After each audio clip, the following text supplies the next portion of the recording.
Hi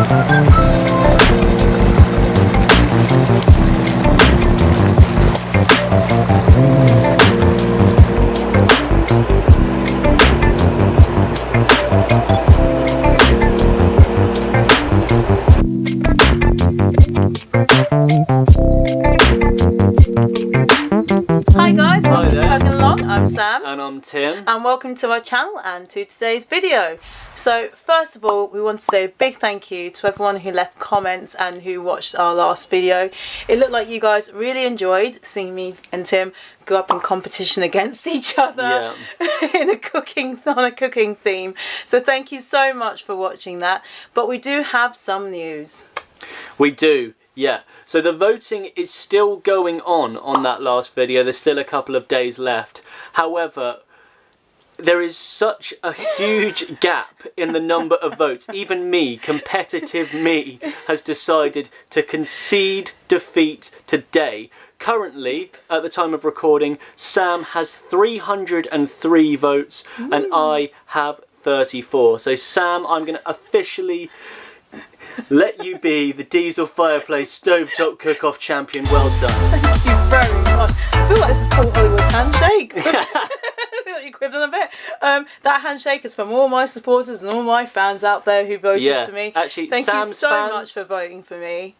Sam's fans actually include my family as well, who all voted for her. Just apart from my dad, who I must say voted for me. But to all of the 34 people that voted for me, I want to say thank you so much, because you are the underdog, right? And never stop supporting the underdog, you know. I love you all. Well, actually, you had some fans asking for the ready bready recipe, I think, or a couple of people actually wanted to try it out. So do you know what? There could be life in that meal yet. Yeah. And Sam, what is today's video about? Well, we've had a very busy week. We've had to do some food shopping, so that meant topping up all our food supplies. We've also had to do some shopping for Christmas as well. It's just around the corner, so we've had to buy a lot of presents for that. And we also got Ozzy the fuel boat over because we need to top up our diesel in our tank. We had to get a new gas bottle. We had to get a new mooring pin for Marielle. So the lucky girl, she got a Christmas present a bit earlier than she should have done, but it was needed.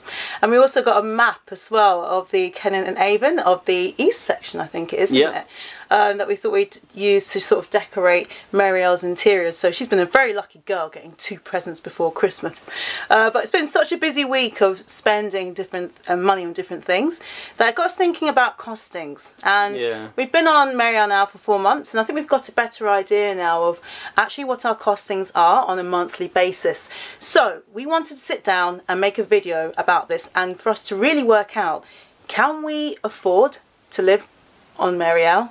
So Tim, I guess the first question we have to ask is, how do we earn our money and how much do we earn? Yes, so there is 2 ways that we earn money whilst living on our narrowboat. Our first one is our jobs, which is teaching English online. We made a video about that. If you'd like to go and watch it, that would be great. But yes, so from that, we don't have a guaranteed set amount we make per month. It all depends on how many classes that we get given and how many classes are available. So it goes up and down each month. It can vary quite a lot. So when we put our money together, I would say that we can make from around £300 to £900 a month. There is quite a big difference there, isn't it? But yeah, we do enjoy it, and it's something that's really cool that we can do it from the boat. The second way that we make income on the boat is through YouTube, so through this. So yeah, we want to say a massive thank you to everyone who watches all the videos, subscribes and likes, because that has really helped us make a bit of income the last couple of months. Because if you don't know, on YouTube, with all the advertisements that you get, the creators actually get a little bit of the cut of that. So we've been having adverts on our videos now for around 2 months. The first month we made around 60 quid. The second month we made around £150. So yeah, that's been really, really cool, isn't it? So yeah, that's been really good. Yeah. And so let's talk about averages now. So I would say on average for teaching, when we put both of our money together, we make around £750 a month. And then through YouTube, difficult to say, but I would say on average about £100 a month. So let's just say that our average income per month is around £850. Yeah, I think that's a good estimation, really. Okay, so then Sam, it wasn't that long ago, but before we moved on to the boat, what was your sort of monthly cost expectations?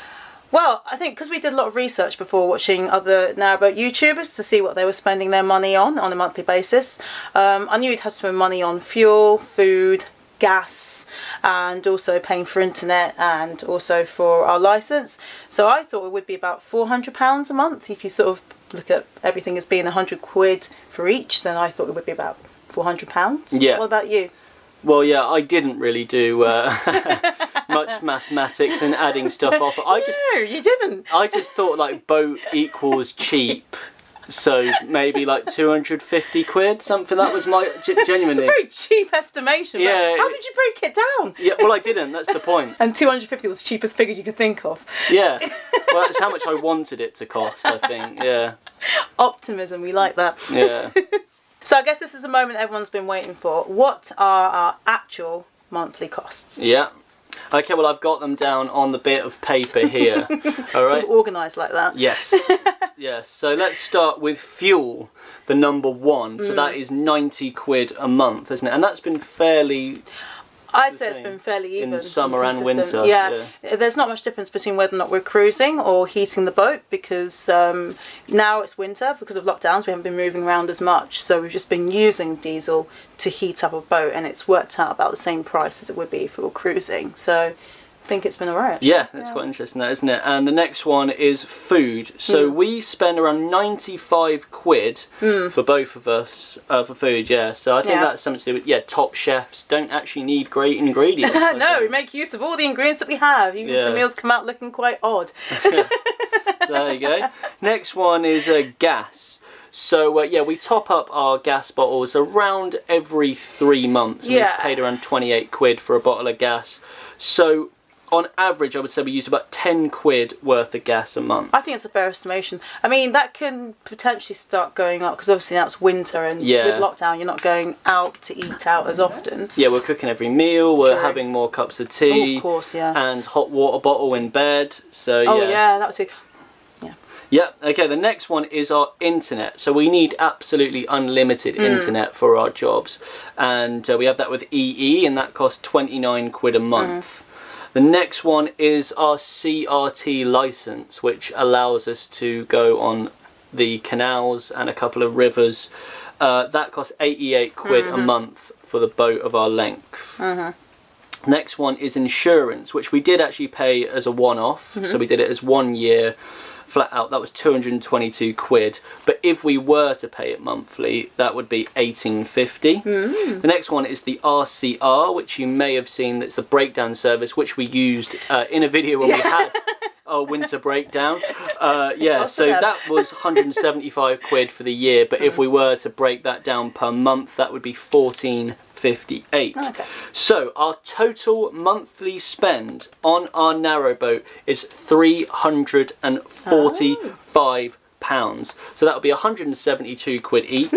So let's remember now that we on average earn together around 850 quid. So minus the 345, we have about £505 spare. So then Sam, so according to those stats there, we have quite a bit of spare income each month, don't we? So life should be very comfortable and rosy, but maybe you can tell us about a few of the hidden costs. Yeah, of course. There definitely are some other hidden costs that can be associated with living on a narrowboat.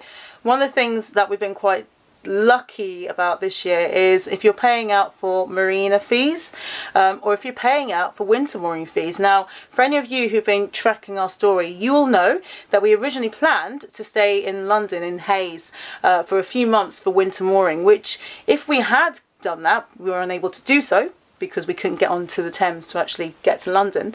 But if we had continued doing that, that would have taken a sizable chunk of our monthly income. So we were quite fortunate it actually didn't work out like that way in the end. So because it was 170 something quid a month. It was, wasn't it? So we've taken quite a bit. So people do that for like four to 6 months of the year. Yeah, they can do. I guess it depends on really what your lifestyle is. You might want to stay in one place for a bit longer over winter because you don't like cruising in winter, or maybe because it's just a lot easier for you and you can afford it. But for us, obviously, we've not done it, and I guess we can see the financial benefit of not really doing it. Yeah, we're quite happy where we are. But so another thing that you have to sort of think about, another hidden cost, is blacking. So that is you have a special layer of bitumen paint which is painted on the bottom of the boat. You have to paint that on every 2 to 3 years, and that can cost from around 700 quid to £1,000 depending on where you get it done, and if you get it do it yourself or something like that. So that's something you have to keep in the back of your mind all of the time. You've got to have that money sort of in your back pocket. Having a boat is like building a den when you're a kid. It's never finished. That the fun is sort of the ongoing project. Analogy.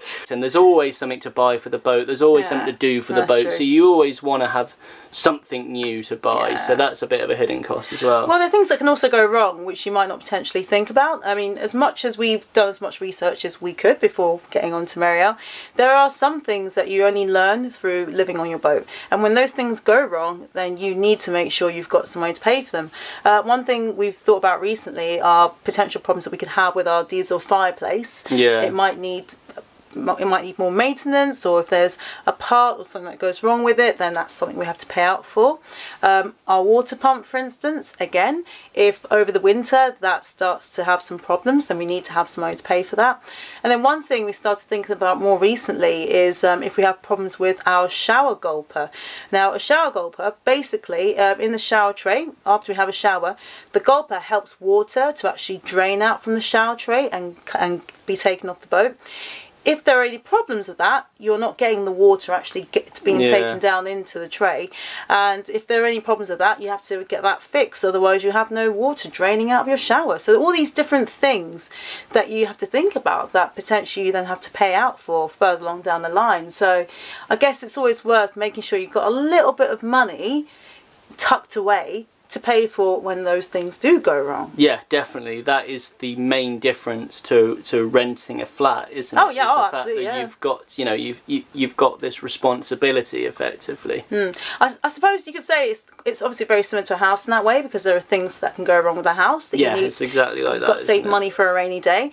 But I feel that living on a narrowboat, there are things that we're still learning about that could go wrong. That we probably haven't even thought about yet. And if they do go wrong, we will know, and we will have to pay out for them. So that's a different side to narrowboating, I suppose. If we didn't have this boat, realistically, we would be renting a flat, wouldn't we? So cost-wise, what sort of places have you rented in the past, and how much did they cost? Well, from comparing living on a narrowboat to where I've rented before, I rented a flat just outside of London in the suburbs in Enfield, and it was a studio flat. All one room, separate kitchen and separate bathroom, but I was paying out £750 I think a month to rent out the flat. And then in addition to that, I was paying council tax, which was almost £100, and then water, which was about £50, and then electricity, which actually was the major, I think actually was a lot more than what I should have been paying for. But the reason why is because there wasn't much gas in the flat itself.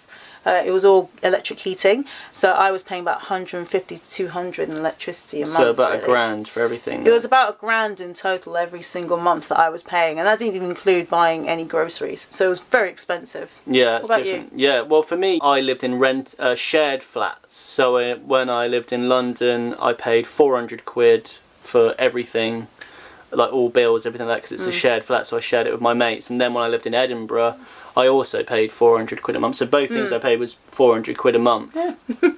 I mean, it's quite difficult to find things for that price now, because that was about 5 years ago. So, so even now, looking at that, our monthly costs are actually a bit cheaper. Oh, much cheaper, obviously. I mean, there are certain things that we paid for when we were living in flats before that we don't have to pay for now. Yeah. But I suppose it's all swings and roundabouts, because we now have to pay for other things that we wouldn't have had to think about before. So, what I thought anyway, the boat equals cheap analogy definitely isn't true. You have to be sort of really up for it as well. It's not sort of for people that just want a cheap place to live. I think you've sort of got to be really up for the idea of living on the boat, and there's lots of different. So it's an option for you if it suits you. Absolutely. Yeah, I think there's a reason why there's not a million boats, a million people living on the boat, like 1 in 60 people living on a boat. You know, that it's like that for a reason, isn't it? I think it could be down to personal preference as well. Exactly, to be honest. yeah. It doesn't suit. I mean, it sounds the most obvious thing in the world, but it doesn't suit everyone. No. So Tim, we've gone through the figures. We've talked extensively about how much we're earning and how much it's costing us being on Marielle. I guess the question is, can we afford to continue living on Marielle and to continuously cruise? What do you think? Well, yeah, the answer is yes. Yes, we can afford it, yeah. However, yeah, can we be saving? And that much at the moment? No, we're not saving anything. You know, do we feel rich? Yeah, not really. No, you're not going to expect to, you know, click on the next Chugging Along video and just see a nice big Rolex coming in here and some diamonds. Everything. Yeah, on my neck. No, so no, yeah, you can't expect that anytime soon. But yeah, I think we live a happy, comfortable life. We do, yeah, absolutely. I think it's a comfortable life, and you know, like you say, for us, I think next year we might be in a better position to start saving, because I think there were a few things we had to pay out for at the beginning when we first started coming to Marielle. That did affect us in terms of how much we could start saving.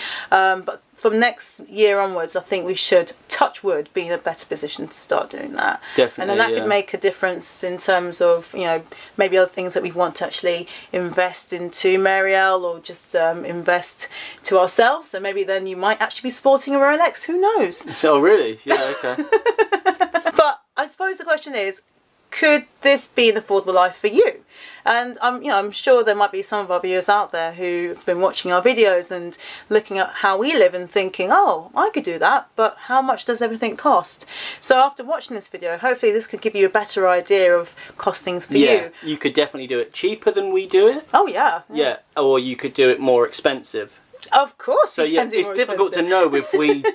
Are we the average? Are we below average? Yeah, it's impossible to know, isn't it? Yeah. It's difficult because everyone's different in terms of how you like to live your life. You know, for some people, they might be content sipping on a glass of Tio Nico sherry that they've bought from Lidl. Other people might be more happy sipping on a glass of, you know, Moe. I don't know. It depends on who you are as a person. Yeah. So the key thing is, it's whether or not it's cheaper than the life you're living now. If it works out being cheaper than the life you're living now, and it's a life that you could enjoy and you do enjoy, then I think that put you in a good position, really.